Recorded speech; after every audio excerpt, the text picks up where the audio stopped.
Guys, for today's video naman po is magdi-deliver po kami ng itlog kasama po sinong Randy, sinong Aslom at si Oliver.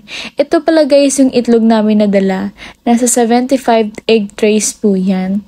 Yung first drop pala namin guys is sa Barangay Kubay kay Aling Bebang. Ayan, sinong Randy na po yung nag-deliver sa kanya ng itlog. Yung next stop naman po namin is sa Barangay Banbanan kay Nong Apyong. Ayan po. Sa kanya din po kami bumibili ng darak minsan. Yung next stop po namin is sa Barangay La Consolacion, Miagaw, Iloilo. Dito naman po kami magdi-deliver. Sinong Randy po na po yung nag-deliver kagad. Then, ito naman si Oliver. Iba din yung pagdi-deliveran niya.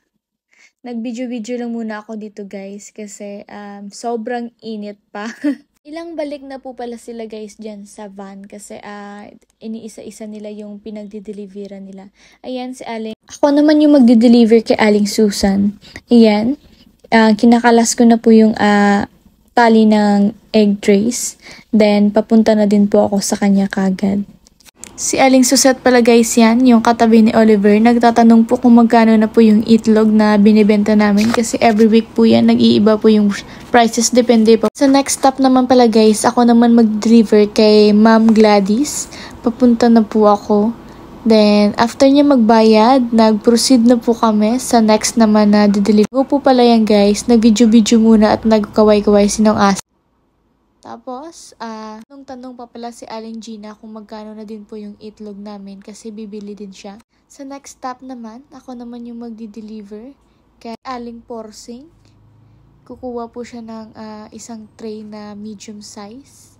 Then, papunta na po ako sa kanya. After ko mag-deliver kay Aling Porsing is nagbayad na po siya at nag-proceed naman ako sa next ko na di-deliver. Pababa na ako sa van. Then, bubuksan ko yung likod ng van dahil kukuha ako ng itlog.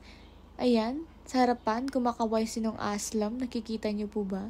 Dahil magdi-deliver ako kay Manong Jomar ng 2 medium size. Aabutin ko sana yung likod ng van kasi hindi ko naabot kasi hindi ko naman na yung height ni Papa. Haha. Ayan, papalapit na po ako kay Manong Jomar. Nagulat yung asawa niya, ba't daw po kami nag-video? Sabi ko po iba-vlog. Yung next naman pala namin dideliveran ay kay Ma'am Hazel. Nagkuha po siya ng 2 large. Ayan, papunta na po ako. Then, ang ibinigay ko na po sa kanya yung itlog niya. Then, nagbayad na po siya. And after nun, bumalik na kami sa van. Ito naman guys, is papunta kami sa Barangay Tumagbo. Dito naman ako magde-deliver ng 2 medium size kay Manong Poldo. Ayan. Kinakalas ko na yung tali ng egg trays. Kaso nga lang nahirapan ako dyan kasi sobrang mahigpit po yung pagtali nila. Umabot at ako ng 2 minutes dyan sa pagkalas lang po ng tali. Finally, na ano na din yung tali. Nakalas na po. Ayan, papunta na ako kay Manong Poldo. Manong Poldo, ito na po yung itlog nyo. Salamat po. Ang next naman na destination is sa Barangay Indagan. Si Oliver na lang yung bumaba kasi sobrang init na. At dito naman kami magla-lunch sa Barangay San Fernando.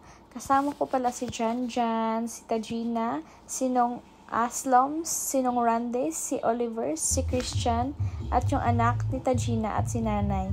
Ayan, palakad na po kami. Finally, nakadating na po kami sa bahay na kung saan kami kakain ng lunch sa classmate po ni Jan. Ayan.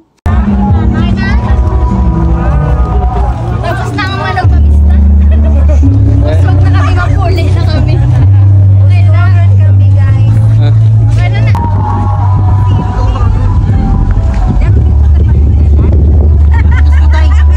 Araw-araw naman.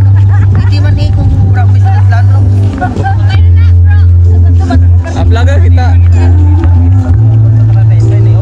Hindi ko na pala guys nakunan yung pagkain namin ng lunch kasi sobrang busy po tapos sobrang init. Yung kamay ko po naghawak ng payong para ginagamit pa maypay.